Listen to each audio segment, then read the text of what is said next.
It was just another day in the neighborhood. People were hanging out, having fun, minding their own business. But suddenly, vroom, a blue helmet flashed by faster than a speeding bullet. And whoa! That same helmet came to a quick stop right in front of Mrs. Rodriguez's house. Out popped a kid wearing a striped bathing suit and a pair of flip-flops. And oh yeah, that kid was also holding a toy police hat in one hand and an electric scooter in the other.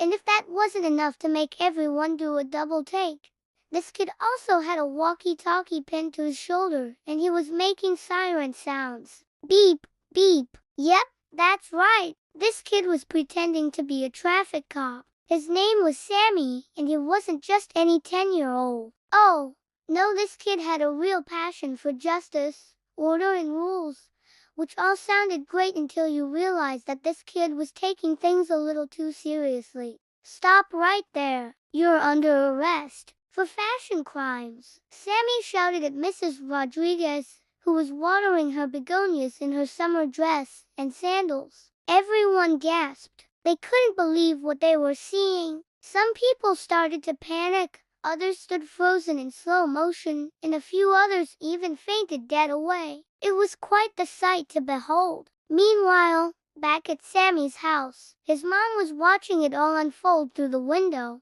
She was so embarrassed she wanted to hide under a rock. Meanwhile, inside his room, Sammy was busy stamping some official-looking papers and giggling to himself. It looked like those papers were tickets, but I guess we'll have to wait and see what kind of trouble Sammy causes before we know for sure. Okay, class dismissed. It's time to play. Let's go. But first, don't forget to subscribe so you never miss a new adventure. Now let's go. Now back to the show. You know how sometimes when you're bored and you want to have some fun, so you look around the house for something to entertain you? Well, that's exactly what happened with Sammy. But instead of finding a board game or maybe a deck of cards, he found a big stack of printer paper and some brightly colored markers. At first, he thought about writing a comic book or maybe drawing a superhero, but then he had a much better idea.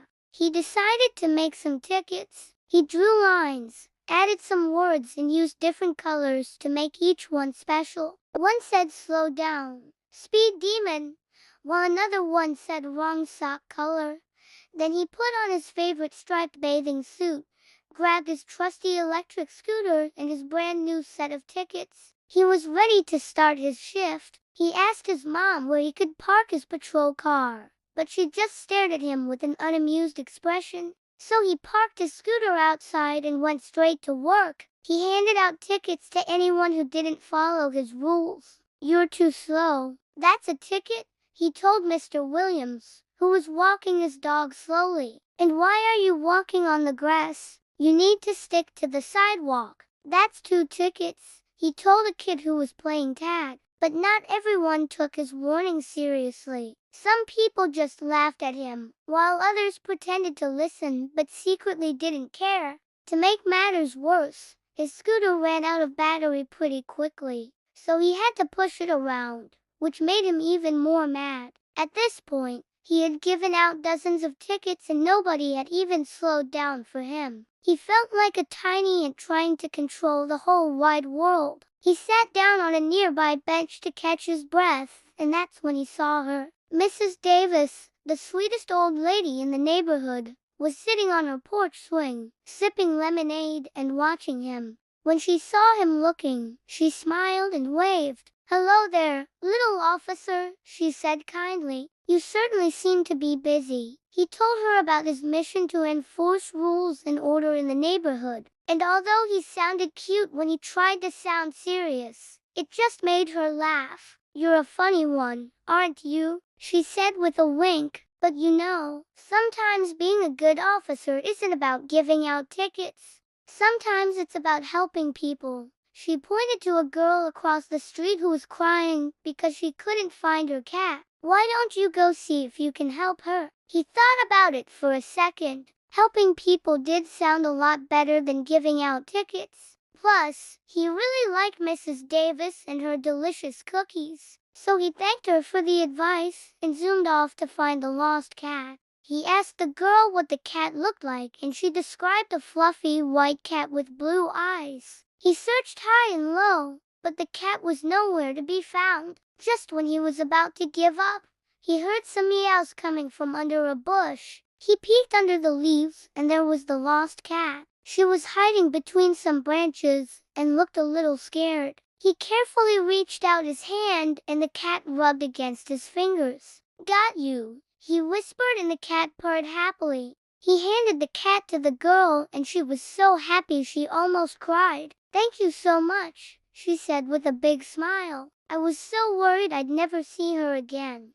He blushed and looked away. He was glad he could help. It felt much better than writing tickets, that's for sure. As word spread about the tiny traffic cop and his scooter, more and more people came out to see what the commotion was all about. At first, they had mixed reactions. Some were amused, others were confused, but everyone was curious. He became the center of attention, and everyone wanted to know what he had planned next. Would he continue writing tickets, or would he keep helping people? No one was sure what he would do, but they were excited to find out. When the sun began to set, casting long shadows across the street, Sammy realized it was time to head home. He'd helped someone, made a new friend, and learned that being a good officer wasn't just about writing tickets. It was about helping people and making the neighborhood a better place for everyone. As he parked his scooter in the garage,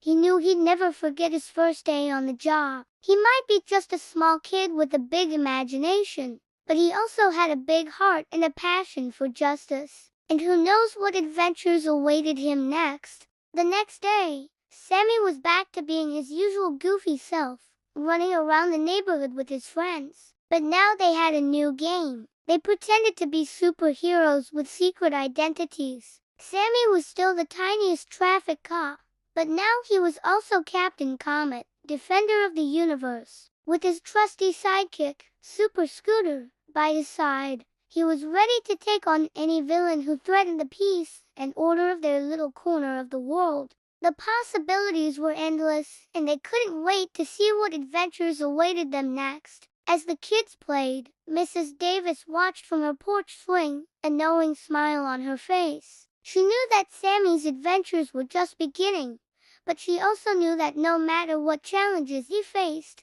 he would always do the right thing. After all, he was just a kid with a big heart and a passion for justice. What more could you ask for in a tiny traffic cop turned superhero? What do you think? Will Sammy continue his adventures as a superhero? Let us know in the comments below. And don't forget to subscribe so you never miss a new episode of The Adventures of Sammy. Thanks for watching. We'll see you next time.